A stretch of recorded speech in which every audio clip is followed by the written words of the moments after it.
in the service, her younger sister wrote me. You know. Mm-hmm. And I did something silly. I wrote a note back to her and says, "Don't bother writing me because I'm busy with the service and I haven't got time." Or something. I kind of cut it off short. So you wish you hadn't done that? Yeah, because her mother was a nice lady. She would make Easter eggs and nice. Damn, I lost my connection on Easter eggs. What kind of Easter eggs? What do you? Oh, candied egg, you know, Oh, okay. big ones with everything in them. So not hard-boiled eggs. Oh. Oh, okay. And the old man was running a slaughterhouse. It was before the war, you know.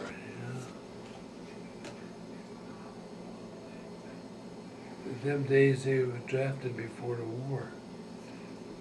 They was drafted and all that. I don't know, I guess I was destined to be somebody because every place I went I was put in charge. Like the day Some people are just natural eaters, though. the day we got on the bus to go to the recruitment center or something, Mm-hmm. the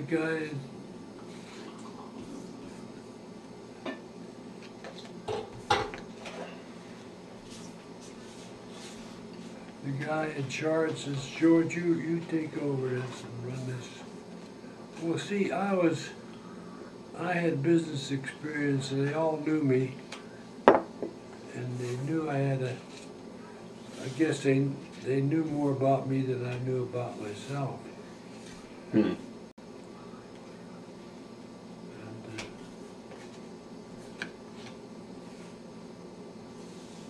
so then when I got into camp, the guys all say, "Where do we go, George? Where do we go to?" Hell, I didn't know whatever.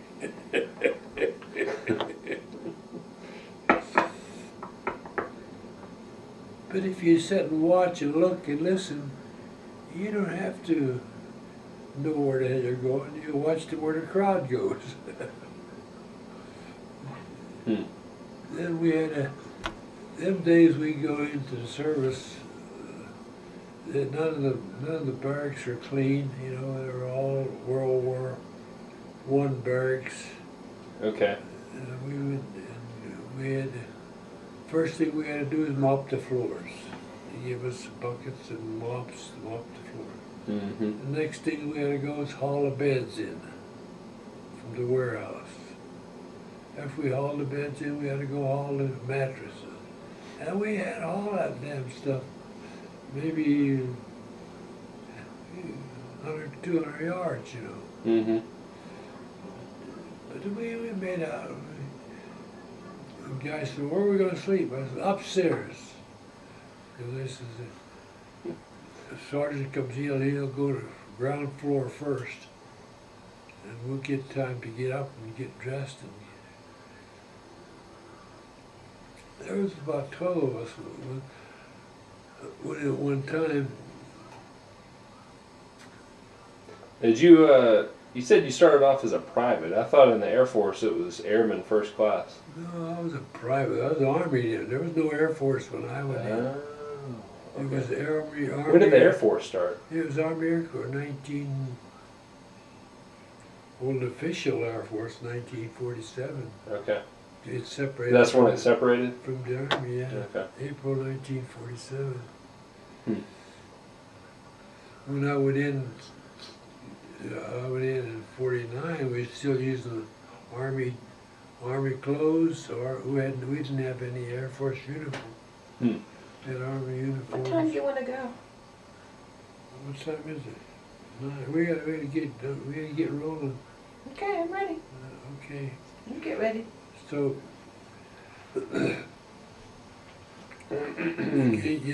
get into the recruiting center, and they tested all of us. Yeah. Them days you were all in. I was in a medical corps when I was drafted. Medical corps. Yeah. Hmm. And we took tests. My IQ was high enough to get into the Air Corps. 120 or something like that. You'd have 110. Mm-hmm.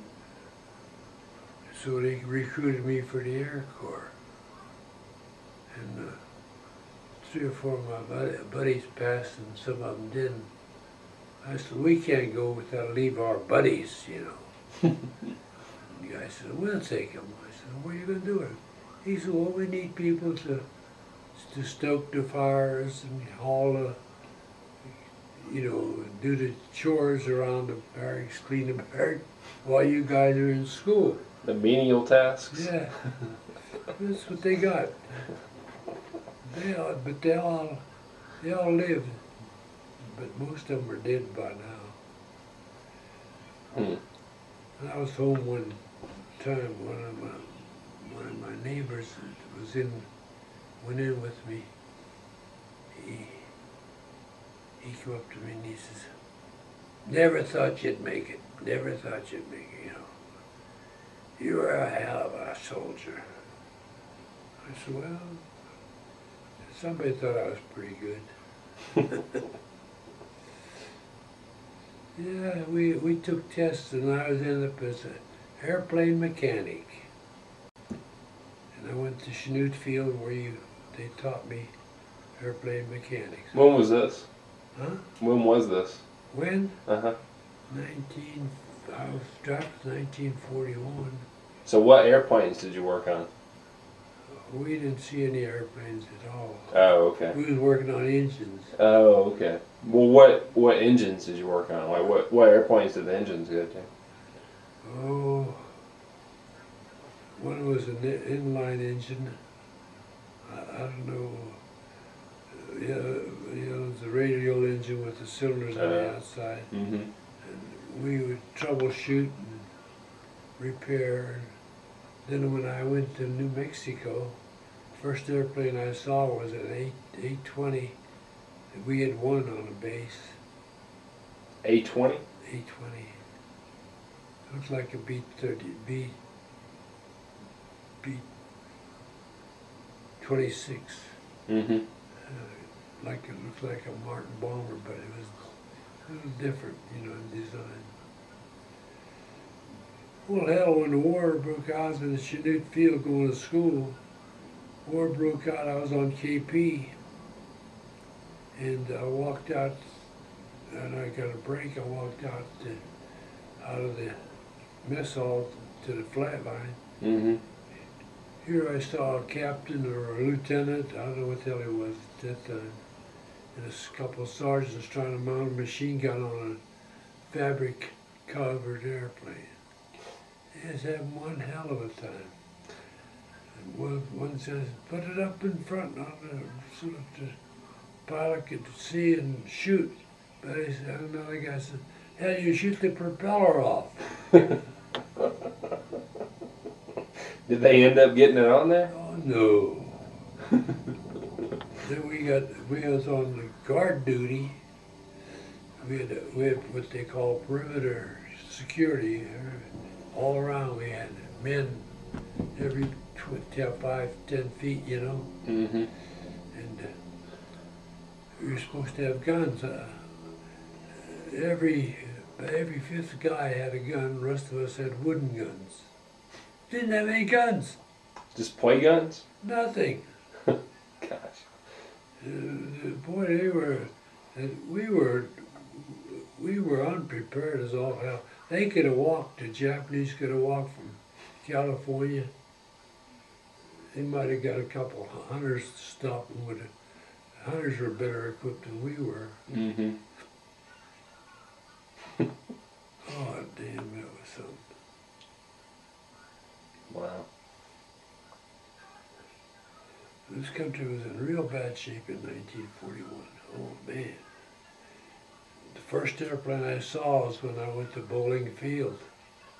my assignment was Bowling Field, Washington D.C. Mm-hmm. It's a mechanical line. They had me carrying gasoline, or not kerosene, from the gas station or from the wherever station to the airplanes way out on the boonies. You know, they needed this kerosene to wash the engines down. Mm-hmm. Being a recruit, that's what I had. First time I started out with a full bucket.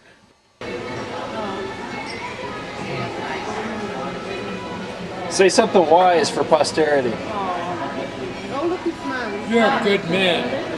There you go.